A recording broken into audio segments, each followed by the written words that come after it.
Cerita pasal hutang itu kan. Saya kata macam mana PAS nak memerintah kan? Cerita pasal hutang itu. Now, Harakah Daily menulis penulis dia, saya tak tahulah siapa penulis dia ni. Dia tak dedahkan siapa penulis dia ni. Dia menjawab. Dia nak jawab pasal hutang Harakah tu. Kan? Di dalam Harakah. Di dalam Harakah dia nak jawab pasal hutang Harakah. Okey, dia kata hutang Harakah kau nak tahu sangat kan?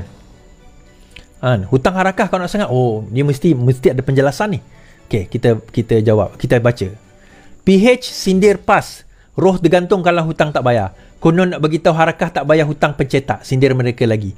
Pimpinan PAS yang pakai kereta mewah itu jual lah harta masing-masing sebab wajib bayar hutang. Kan sekarang sudah kaya. Gembira sungguh ayat mereka.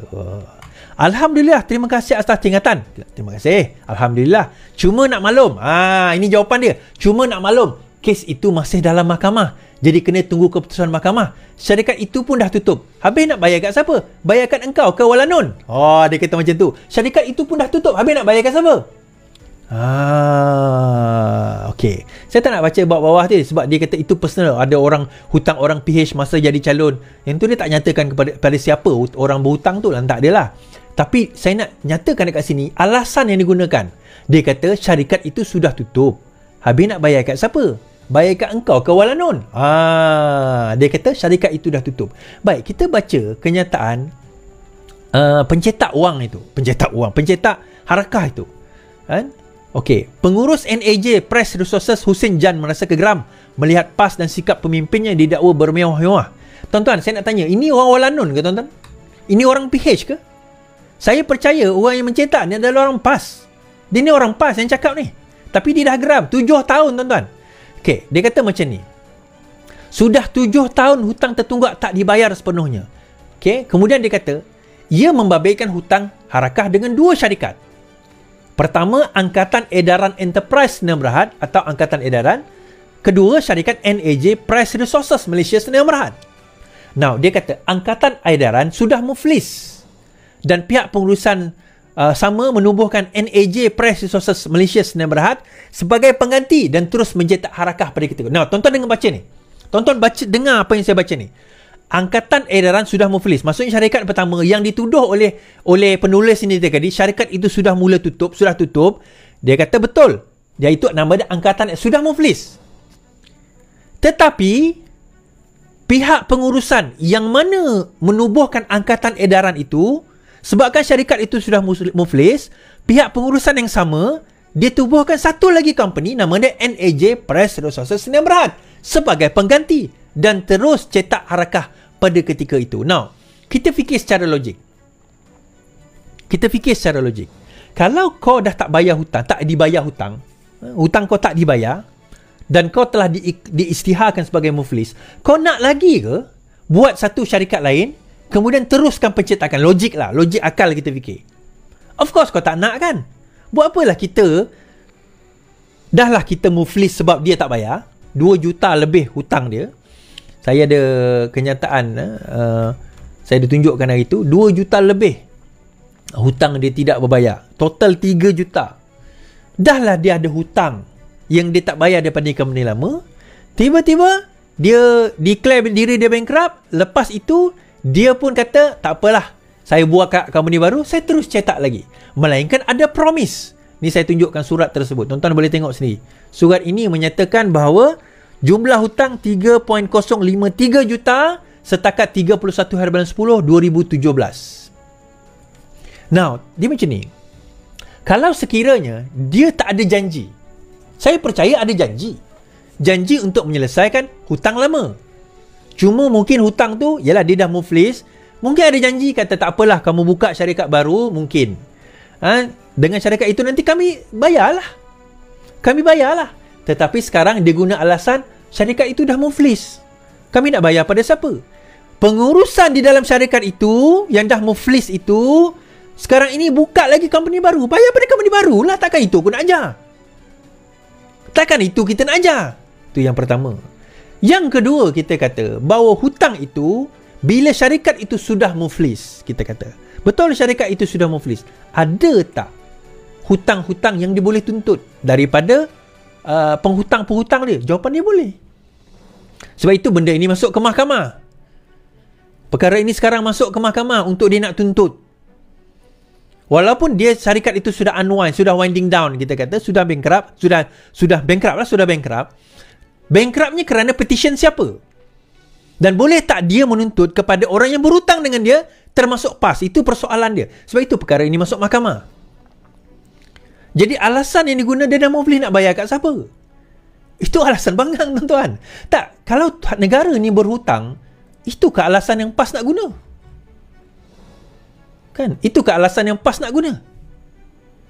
Sebab itulah, bak kata Razif, kawan saya ni lah, Timbalan Ketua Penerangan.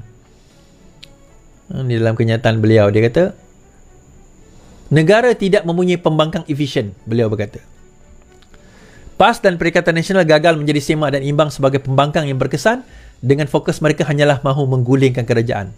Timbalan Ketua Penerangan PKR Razif Rakimi berkata, muktamar PAS baru-baru ini juga dilihat sebagai ruang untuk pemimpin mereka terus menipu ahli dengan retorik bahawa kerajaan akan tumbang dalam masa terdekat. Mereka berkata kerajaan akan tumbang pada awal saya tak sempat log in. Pada awal bulan sekian dia kata. Tuan-tuan, retorik sebegini, itu saya kata tadi. Bila dia bercerita tentang fitnah, kan, Dusuki tadi, dia bercerita tentang hutang, kan, dia bercerita tentang nak jadi kerajaan, dia kena cerita, dia macam ni, dia kena taburkan sesuatu kepada pengikut dia. Sebab selama ni mereka dah percaya. Tapi manusia ni, tuan-tuan, ditipu sekali mungkin dia kata tak apalah, mungkin dia terkhilaf. Ditipu 2 kali mungkin dia terkhilaf. Ditipu 3 kali mungkin dia terkhilaf. Tapi dah lama 4, 5, 6 kali dia pun berfikir balik. Betul ke? Kan? Betul ke geng-geng ni? Betul ke pok lebay ni? Betul ke so-called ulama-ulama ni? Atau mereka sekadar hanya menipu kita? Kita dah kena scam. Tuan-tuan.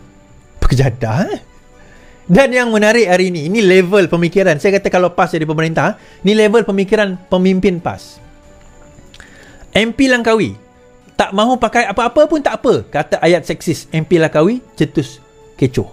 Baik, kita dengar kenyataan MP Langkawi. Sekarang kita pergi ke pantai Langkawi ya, boleh pakai seluar pendek ke? Okey, saya nak jemput khusus masa sudah tamat kepada Seputih, YB Seputih datang tak mau pakai apa pun tak apa. Cukup. Gelak, tuan-tuan. YB Seputih, Teresa Kok tak mau pakai apa pun tak apa. Okay. Masa sudah tamat. Okay, right. Kenapa soalan Teresa Kok tu satu soalan genuine? Kenapa dia tanya soalan itu? Ini berkenaan dengan litua di Langkawi. Tempoh hari tidak melalui Langkawi. So dia tanya, MP Langkawi ni tanya pada Hanayo. Hanayo kata ini bukan bidang saya, itu Menteri Pelancongan. Menteri Pelancongan Tiong, Datuk Tiong. So Datuk Tiong kata kami menerima aduan daripada kalangan-kalangan pelancong, cara kami berpakaian ni tidak digemari oleh kerajaan negeri. Tidak digemari, dia kata. Ada mungkin tak tahulah apa yang berlaku, mungkin macam kat Terengganu kot, kita tak tahu. Tapi sekarang Terengganu dah boleh pakai bikini ya tuan-tuan. So tak ada isu lah. So poinnya adalah tak boleh. Jadi disebabkan aduan-aduan itu, maka kerajaan telah mengambil, terutama Undang-Undang Pelancongan, mengambil keputusan tidak melalukan apa orang kata litua di Langkawi itu ke Langkawi. Alright. Now Teresa Kok bertanya berkenaan dengan pemakaian seluar pendek oleh pelancong di Langkawi, minta tolong ahli parlimen jelaskan. Dia kata apa? Dia kata kalau Teresa Seputih nak datang tak berpakaian pun tak apa. Saya kata itu satu misleading. Apa kebangang ahli parlimen macam ni? Tidak berpakaian, datang tanpa di public adalah satu kesalahan jenayah. Berseluar pendek di public bukan satu kesalahan jenayah. Jadi itu saya kata, nampak level pemikiran tuan-tuan. Indecent exposure dipanggil, di mana kita dalam keadaan normal berbogel contohnya, tidak berpakaian, di public kita tayangkan, itu adalah satu kesalahan jenayah. It's a crime. Dipanggil indecent exposure. Itu dipanggil perkara itu satu kesalahan jenayah di bawah penal code, di bawah akta keseksaan, kanun keseksaan. Tetapi berseluar pendek Kan? Pakai biasa yang kita kata bukan pakaian norma orang Melayu tetapi norma orang bukan Islam, itu bukan satu kesalahan jenayah. Soalan tadi tu dijawab dengan satu fakta dan satu kenyataan yang walaupun pendek, tak berpakaian pun tak apa. Bodoh. Seorang ahli parlimen yang bodoh, yang bangang. Takkan tak tahu akta itu? Siapa kata boleh? Siapa kata tidak berpakaian pun datang ke Langkawi itu boleh? Siapa kata? Jadi dia tak menjawab persoalan Antarisa Corp. Sepatutnya sebagai seorang ahli parlimen dia jawablah. Dengan ini soalan berseluar pendek. Kenyataan kami sebagai sebagai ahli parlimen, saya boleh mengatakan bahawa tidak ada undang-undang sedemikian di mana pelancong dilarang untuk menggunakan seluar pendek di Langkawi. Contoh. Peruntukan daripada kerajaan negeri pun tidak ada. Contoh kan. Sebutlah macam tu lah. Apa susah sangat? Atau kalau dia tak tahu, saya tidak pasti sama ada larangan atau tidak, saya akan periksa dan saya akan jawab balik kemudian. Kan senang. Tetapi sebaliknya dia guna pendekatan tak berpakaian pun tak apa datang ke Langkawi. Itu bangang. Kenapa? Tak berpakaian itu kesalahan jenayah. Macam mana pula kata tak berpakaian tu tak buat tak apa? Apa kebangang ahli parlimen macam ni? Takkan tak tahu benda tu. Kemudian dia kata apa? Dia kata macam ni. Dia jawab. Ini saya kata pas. Dia kata, MP Langkawi, jawapan soalan kok tu nada berseluruh dari kawan kepada kawan. Ahli Parlimen Muhammad Suhaimi menjelaskan kenyataan jemputan kontroversi kepada Ahli Parlimen Seputih untuk melawat ke Pulau Langkawi. Dia menyifatkan sebagai jawapan provokasi terhadap soalan yang didakwanya sebagai provokasi juga. Sepatutnya tiada mana-mana pihak perlu sensitif, tak tentu arah. Malah mereka menimbulkan kembali perkara ini tiada kena-mengena dengan ketika perdebatan ini berlaku. Bila tak ada kena-mengena dengan dia marah pula kan. Tanya tu genuine. Teresa Kok tanya tu genuine. Benarkah dakwaan sedemikian? Kenapa dia kata provokasi pula? Kalau tak benar, cakap tak benar lah. Cakaplah ini adalah satu penipuan. Di Kedah, di Langkawi, kami tak ada undang-undang sedemikian. Tetapi, menyatakan itu seolah-olah macam ada. Betul? Seolah-olah macam ada. Seolah-olah macam ada yang kita kata sebagai, halangan.